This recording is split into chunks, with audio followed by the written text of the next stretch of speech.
All right, it's time to talk about the hottest stories hitting social media and the community. To help us out, we have Big Will Levinson and Jeff Hinkle, both in the hot seat. Thanks for being here with us today, guys. Glad to be here, Justin. See, you came prepared. I know. I'm He's all got ready. notes. I'm sweating even more in the hot seat than usual. I had to bring out the sweatband. With the sweatband, too. All right. It's toasty out. It is hot out there for sure. All right, well, let's get to the hot list. Let's start with number 3, bombshells and wedding bells. According to the New York Times, legendary football coach Bill Belichick reportedly engaged to marry his 24-year-old girlfriend, Jordan Hudson, and reaction is already lighting social media on fire. One ex-user saying he better not be using the auto pen for any signing ahead of the wedding, and some just staying out of it, saying it's 100% their business. So, gentlemen, one day we might all have daughters. How would you react if your 24-year-old daughter said they were about to marry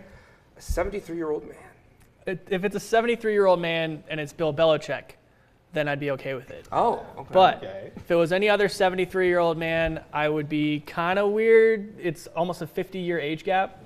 That's very weird. That's a lot. That is very weird. But you're okay with it if she's gonna be. If I'm watching in some football, money. if I'm watching football and I'm like, okay, this is my daughter's fiance, like, yeah, it'd be great. But How about you? I'm all on board if it's Belichick.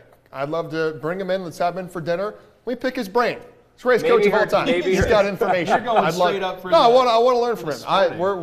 We are all the way in. Bring him in for dinner. Let's get to meet Coach Bill. There you go. You know, speaking of people that we see on television a lot, number 2 on the hot list, grab your buffs and we're headed to Fiji because the season finale of Survivor airs tonight. So you can catch the final stretch of the game, the crowning of the new winner, and the after show, of course, hosted by Jeff Probst tonight on CBS and on Paramount Plus. You guys big Survivor guys over here? Big Will, what are you thinking here? I personally have never watched the show. I actually exclusively consume sports. I don't watch any show that isn't sports, but I guess this is kind of competition, so it's in the sports realm. Do you think you would do good on Survivor? No. I think you'd kill it. you can't pay me like $1 million is great. You can't pay me enough to deal with some of the stuff that they're dealing with. Absolutely. But with the sweatband, you're dressed like you're I'm ready to go. I'm ready to go. Like I could probably do it if you want me to, but like I will not enjoy it. It's a big advantage to have the sweatbands for sure. Yeah, Thank you. I agree. By the way, don't this is for a story I'm doing later. Oh, just okay. a little. I don't normally dress like this. Speaking of stories, though,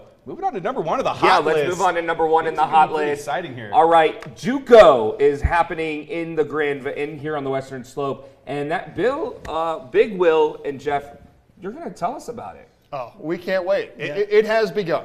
As of right now, this is sort of the kicking off of Juco week. And right now, the teams, they are in town. They are practicing. We were just at Canyon View Park. There you see the celebrations. We got a chance to talk to that team right there, the Blinn Buccaneers, the defending champions. They're the 2 seed in this tournament, and they're fired up. They have just 6 returning players from last year to the Blinn Buccaneers. Coach Dusty Hart, I just spoke with him.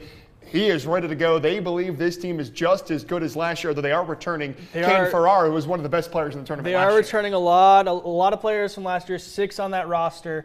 But you've also got to talk about some of the newcomers. You've got to talk about the Walters State. You've got to talk about some of the other ones, as in like Salt Lake Community College, Florida Southwestern. A bunch of those teams could be poised to make a pretty big run in this year's tournament. And Walters State, top overall seed in this tournament. They were there just before Blinn got a chance to talk to their coach.